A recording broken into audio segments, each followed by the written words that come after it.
Welcome viewer, I am Murugan S.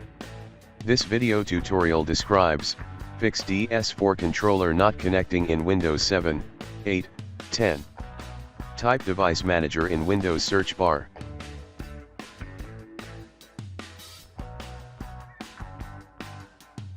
Click Device Manager. Click and expand Human Interface Devices. Check any HD compliant game controller is disabled.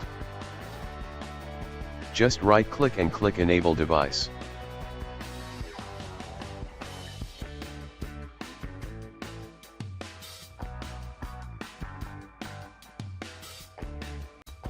Thanks for watching. I hope this video tutorial helps to solve the problem. Please like, share and don't forget to subscribe my channel. See you next video.